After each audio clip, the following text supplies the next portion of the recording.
Welcome to Buster's Kitchen, everyone. Today we're doing a special cooking tutorial for all of you guys who have been wondering, how do I make filet mignon steak? And today, I'm gonna teach you how. Let's get started. So the first thing you're gonna wanna do is find a good pan, all right? And there's no pans in there.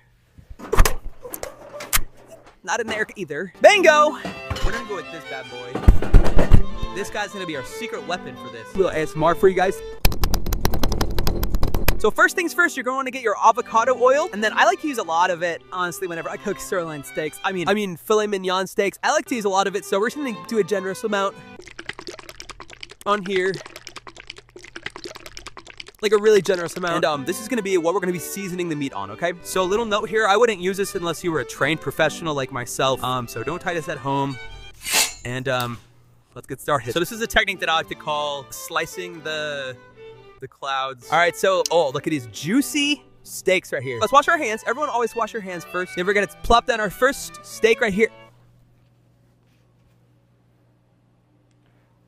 Then we're gonna plop down our first steak.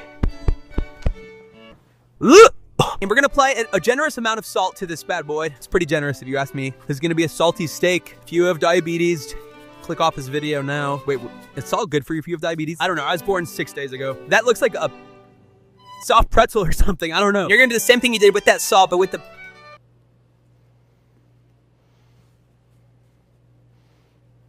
Sometimes that happens when you're in the kitchen and you just gotta learn how to adapt to your situations. Would you take a bite out of this right now?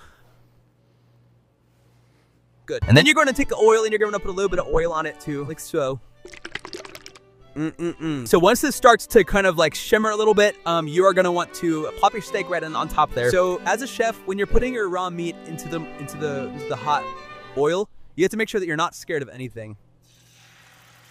Oh, listen to that. And then you push it down just from the top like this. So you're gonna wanna look here and look to the brown. When that brown starts to appear, you're gonna wanna flip it. So we're just keeping an eye out for that brown crust right now. Built-in sunglasses make it hard to see things indoors. Ow! Ow! When you're a chef, sometimes you get sprayed by hot oil and you just gotta deal with it. You just got it made up and, ow, there's that crust. That crust is finally starting to, look at it. So now that we have the crust, we're gonna flip it. We're just gonna grab it with our tongs and we're gonna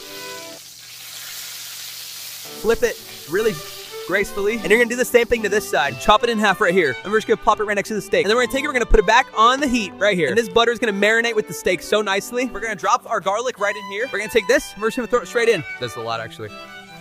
Probably need a little bit less. There we go. All right, and then that's all gonna marinate really nicely. And we're gonna make sure it's really low because we don't want the butter to burn. Dude, does this not look beautiful to you guys? I can't believe that my first time, I know how to, I've done this a lot. I do this all the time. So I'm gonna cheat the pan a little bit and make it so that the steak isn't cooking as much and it's mostly just the greens. It's a technique that us chefs call cheating the pan. All of these pine tree branches, I think is what they are. So it's called butter basting, where basically you're just gonna take the butter that's melted down here and you're just gonna like throw it on your steak and let it come back down. This really lets all the butter just get in all the crevices of this flaming mignon? What would you call it again?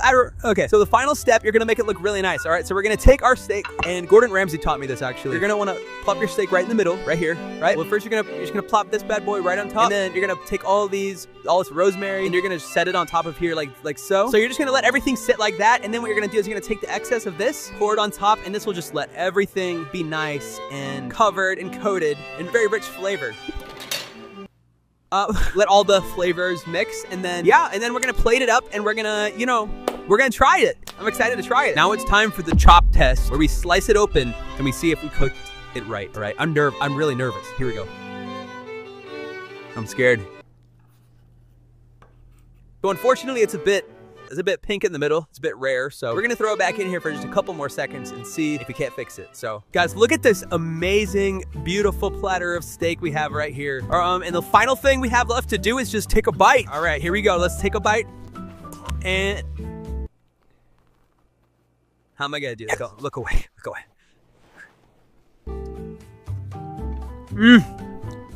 Wait, that's actually so good. Oh my. Oh, that is amazing. Jeez Louise. Oh yeah, this is good. Oh yeah. Yes! Well guys, thanks for coming to Buster's Kitchen. Hope you enjoy this recipe the next time you cook a filet mignon steak. And I'll see you in the next one. Bye-bye.